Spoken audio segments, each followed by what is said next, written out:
Salutations humains, cela faisait longtemps. C'est un plaisir de vous retrouver. J'ai cru comprendre que depuis l'avènement de votre internet primitif, un nombre croissant d'entre vous s'éloigne de plus en plus de votre...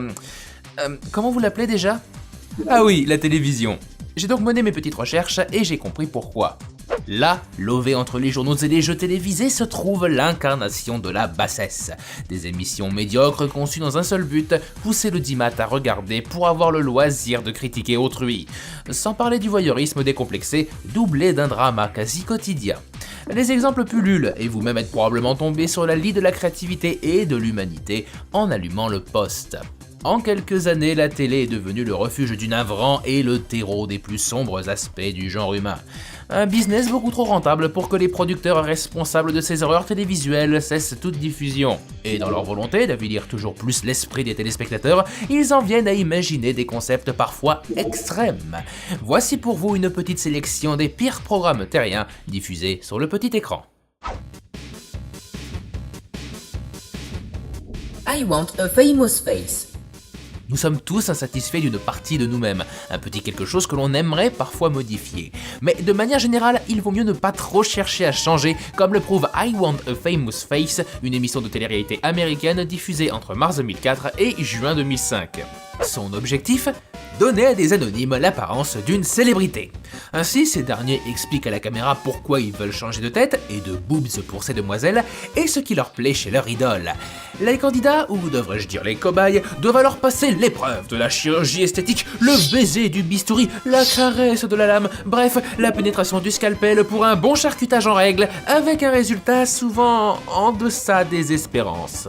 L'émission essaie de faire passer ça pour une totale réussite, mais... jugez par vous-même.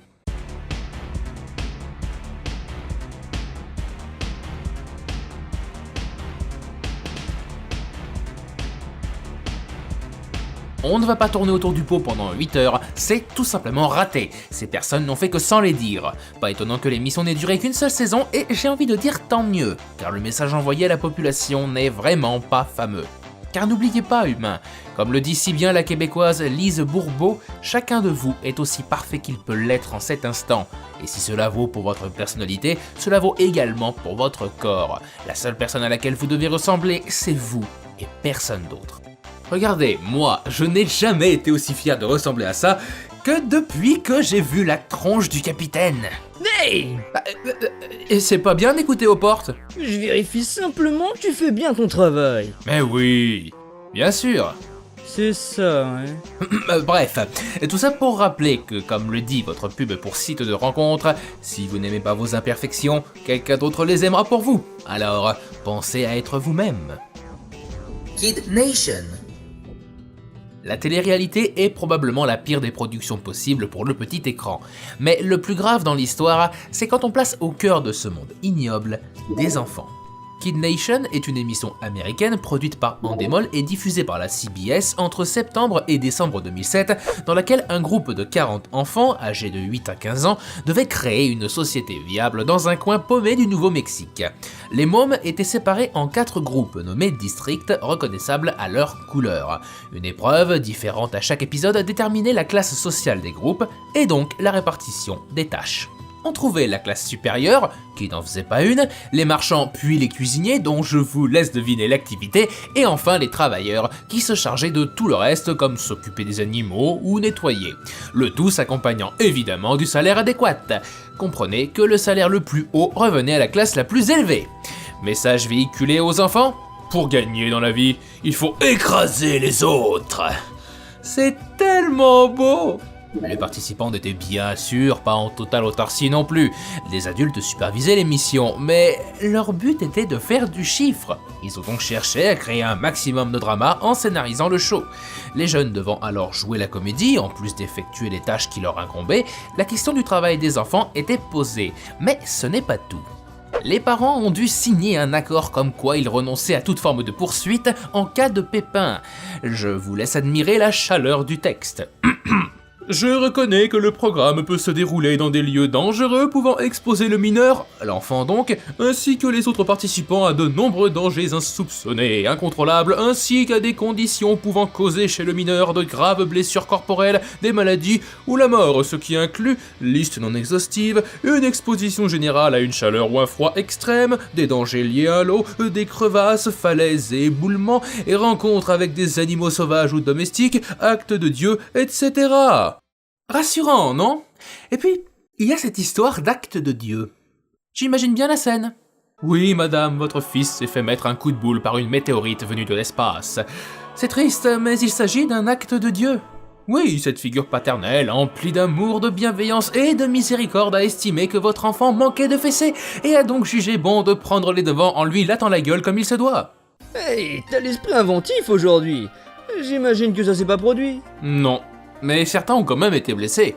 Au cours des 13 épisodes du show, une fillette s'est brûlée au visage dans une cuisine et d'autres gosses ont accidentellement bu du chlore. Mais c'est ignoble! Personnellement, je les éjecte dans l'espace. C'est moins cruel. Enfin bref, autant vous dire qu'entre ça, l'exploitation télévisuelle des enfants et le fait que ces derniers ont été contaminés par toute la malaisance typique de la télé-réalité, une controverse a éclaté, poussant la CBS à stopper définitivement le programme. Ce qui, il faut bien l'avouer, n'est pas plus mal. Parovie. Alors là, accrochez-vous, on embraye sur du lourd. Il s'agit probablement de l'émission la plus trash qui soit et elle nous vient directement de votre Serbie. Conçue par Milomir Maric, un puissant du pays, Parovie est diffusée pour la première fois en décembre 2010. L'émission fait alors participer des candidats cultivés, polis et intelligents, mais les gens corrects, le public s'en cogne complètement. Maric remplace alors ce beau monde par la soupe habituelle, bimbo composé à plus de 50% de matière artificielle et beau gosse de base, et rajoute prostituées, trafiquants de drogue et même politiciens condamnés pour crimes de guerre et crimes contre l'humanité. Les audiences décollent comme jamais et l'émission devient la plus regardée du pays. À première vue, à part le casting, pas grand chose de particulier. Les candidats signent pour rester vraisemblablement entre 3 et 5 mois dans une baraque contre $150 par semaine et le gagnant remporte $50 000. Seulement les choses ne sont pas aussi simples car jamais le programme ne s'est arrêté depuis ses débuts. Il est diffusé 18 heures par jour et les candidats doivent interagir entre eux de 10h à 4h du matin, soit pendant 16 heures consécutives, le tout sans jamais voir la lumière du jour, puisque tout se déroule dans un studio fermé de l'extérieur, constamment éclairé à la lumière artificielle. Les contrats, quant à eux, stipulent en réalité que le signataire doit accomplir les désirs de la chaîne pendant 5 ans. Les candidats récalcitrants sont envoyés à l'isolement dans une cellule sans chauffage ni matelas pendant plusieurs jours. Quitter les lieux n'est possible que si la production le décide. Sinon, il faut leur donner $20 000, une somme bien évidemment inaccessible. Quant à ceux ayant la chance de quitter l'émission, ils sont aussitôt remplacés par d'autres, faisant de Parovie un show sans fin. Les $50 000 de récompense ne sont pas près d'être gagnés.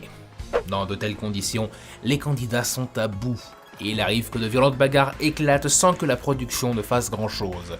Les personnes les plus agressives sont momentanément écartées, mais jamais pour longtemps, et reviennent systématiquement au bout de quelques semaines.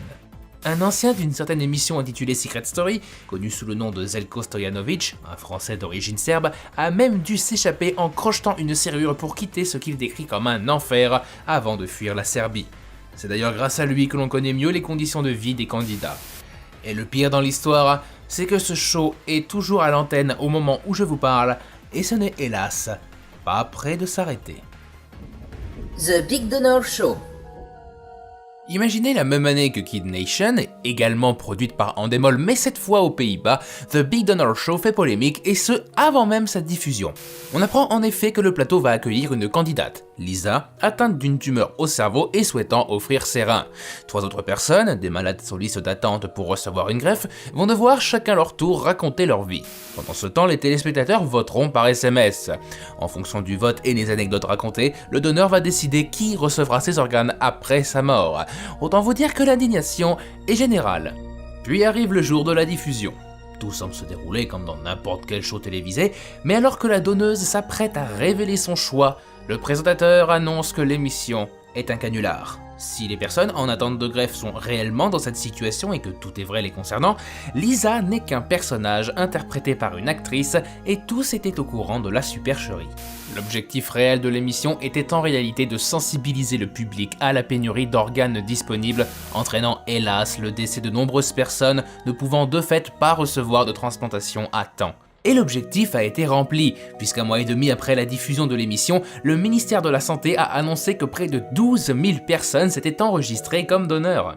La méthode est critiquable, mais les intentions du show, qui a d'ailleurs remporté un Emmy Award en 2008, étaient louables pour une fois. Peut-être justement parce que c'était un fake. Quoi qu'il en soit, le don d'organes est important. Morts, ils ne vous servent plus à rien, mais peuvent encore sauver des vies. Alors n'hésitez pas et donnez. Donnez sans condition. Bon, moi j'aimerais bien, mais à part 3 rouages, une plaque en métal et un peu d'huile, je ne pourrais pas faire grand chose pour vous. Par contre, on a un cerveau en stock, si ça intéresse quelqu'un. Conclusion. Clairement, le monde télévisuel humain devient de plus en plus immoral, repoussant sans cesse les limites, et tout ça pourquoi ? Abrutir la masse et récolter un beau pactole. Je crois que c'est ainsi que vous dites. Je laisserai donc le mot de la fin à un grand monsieur de chez vous. Alexandre Astier, s'il vous plaît. Mettre en scène comme ça le discours abscon et la médiocrité, ça me saoule. Voilà. Bien dit. Ainsi s'achève cette vidéo. Et vous, que pensez-vous de la télé-réalité et quelles sont selon vous les pires émissions ? Nous serions curieux de le savoir. N'oubliez pas de mettre un petit pouce bleu si cette vidéo vous a plu, à la partager et à vous abonner. Portez-vous bien et à la prochaine, humains.